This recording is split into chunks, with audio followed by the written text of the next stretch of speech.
Welcome back. We're very happy to have you back here with us. It looks like spring now.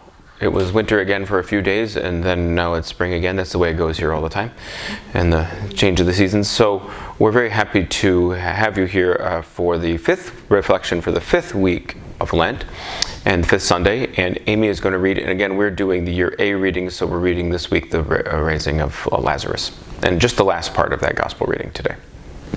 A reading from the Holy Gospel according to John. When Mary came to where Jesus was and saw him, she fell at his feet and said to him, "Lord, if you had been here, my brother would not have died." When Jesus saw her weeping, and the Jews who had come with her weeping, he became perturbed and deeply troubled and said, "Where have you laid him?" They said to him, "Sir, come and see." And Jesus wept. So the Jews said, "See how he loved him?"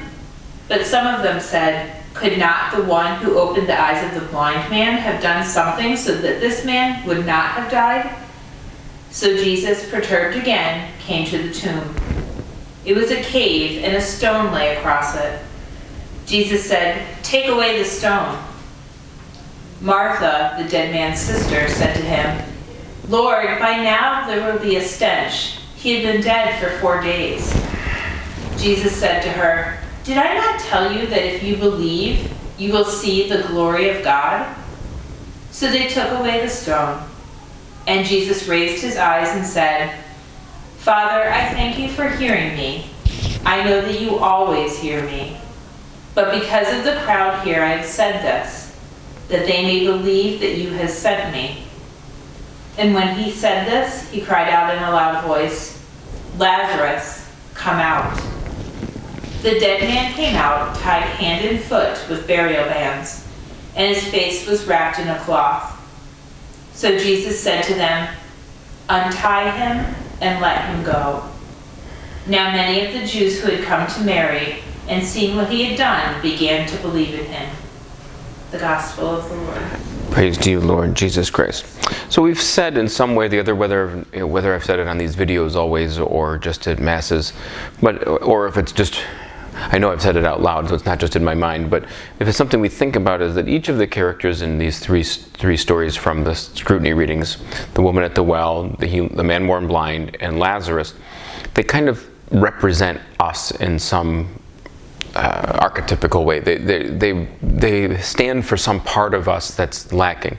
The woman at the well is an outcast, and she's not supposed to even be talked to, and she gains some authority and power in her life when Jesus calls her to be his witness to her community.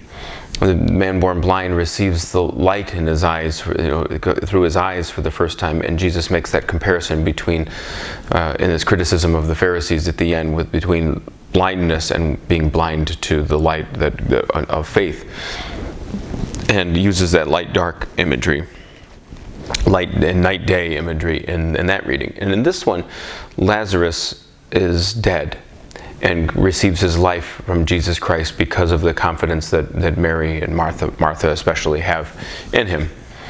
And he calls him out of the tomb. And interestingly, he says, "Untie him and let him go," which is an odd thing to say about that. But it's the prison of death that we are all lacking life, and we all receive true life in Jesus Christ. That's kind of the point of Lazarus. The name Lazarus comes from the name Eleazar, and that name means, okay, it left me. God is my help. I was thinking of a different name for a second. God is my help, and God is my help is a wonderful thing to have associated with a name. Jesus' name itself means God saves.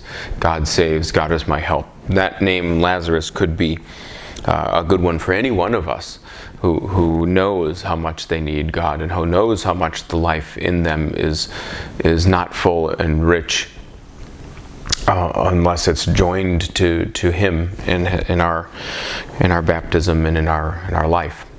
And so we think about it that way, that we have life because of Jesus Christ. Our life is giving back to us. There's no such thing as death. Is not exactly right, but but we go through death to life. Jesus goes through death to life, and we go with him by virtue of our baptism. We see this a lot throughout history and literature. There was a saint in, several centuries ago, whose grave said, "This man doubly died." And it was kind of this interesting thing. This person died once to himself, and then once at his death, so that he could live. And St. Paul goes as far as to say, we need to die always. We're always dying to ourselves. And that is an essential tenet of our faith. We see in election years and in difficult times, or even in normal times when it's not an election, we see people who even and maybe even most difficultly, we see very regular churchgoers who fall into that prideful trap of just having it all figured out. And that is the same trap that the Pharisees found themselves in, especially in that reading from last week when the healing of the man born blind. And we have to say that would we fall into that trap if we understood that we have to die to ourselves daily and constantly to really live with him, to say, that prideful part of myself that's got it all figured out, we listen to that voice, but we don't give it mastery over us. We don't give it mastery over others, more especially too. We say, okay, I have a certain degree of information. This person has another certain degree of information. I'm the one in authority in the parish as the pastor, so I have to make the decisions. But no one in this day and age is a leader for long if they don't listen. If they don't seek to kind of give voice to those others who work here, or are volunteers, or are principal volunteers and workers in the parish. No, I don't think we're successful in any real Christian sense when we ignore that. We're foolish when we ignore the people and kind of rule with our pride. You can't there's no ownership of anybody else. Everyone else is, just do what he says, and that's the way it is. It doesn't work like that.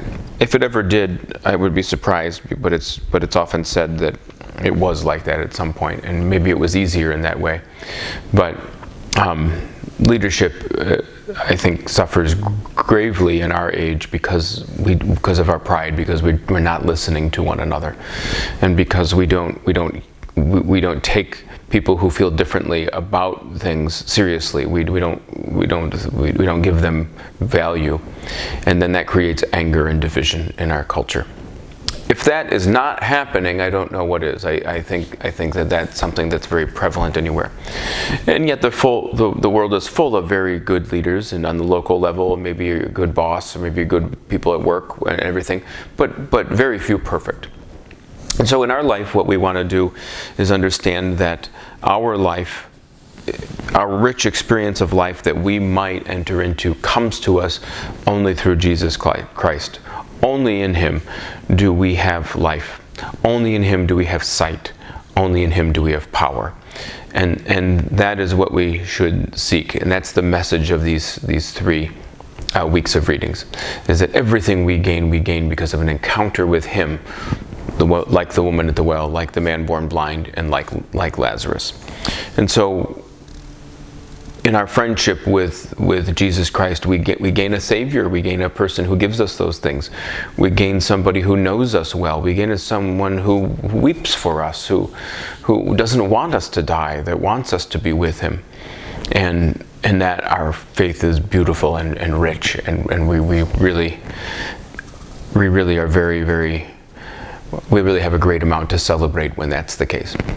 Okay, one other thing that we say during Lent, and I said this last night at Liturgy Committee, is aren't you excited? We feel this during Advent. Christmas is coming, and we get excited because little kids are excited, and the music is up, and it's once a year. And then we get to Lent, and we like to feel bad and beat ourselves up. And there is room for that healthily. So it's the unhealthy manifestations of that I'm trying to get people over, and not build neurosis, but build wisdom and build grace and love in the lives of people. that we want people to be built up. We want people to be empowered. We want people to be made strong. We want people to realize with our catechumens what happens when we're baptized. Because when we celebrate Easter, or when we go through Lent, it is joined conceptually and theologically with penitence, and most especially because of who we're training to come into the church with baptism. And that baptismal season is coming. So we look forward with great joy to Easter. And aren't you excited for that? That day of redemption is coming. If we believe in all of these things that we're given in Jesus Christ, then in Lent, even though we know that this comes to us through the passion of Jesus, which is great sorrow to us, we know what happens at the end. We know because he showed it in his transfiguration. We know because we've been through this before. We know that the sun rises on Easter Sunday. We know that. So if you're not excited, kindle that a little bit. It's a wonderful time of year. I say kindle that, and then we start the fire on Easter Vigil, so you have to kindle it really at the Vigil. And really stir that up into flame in your heart, that this wonderful time of year is almost upon us, and go ahead and be excited for what's coming to us in Jesus Christ and in Easter and on Easter Sunday. I hope you make use of the many opportunities to worship and to in the Triduum and those things coming up in a couple weeks. Lent's going very quickly, and we are looking forward to seeing many of you for those celebrations. And please join us if you're able to here. But wherever you are, may you have a blessed fifth week of Lent, and we'll see you back here for the last couple weeks of Lent in the next few weeks. Take care.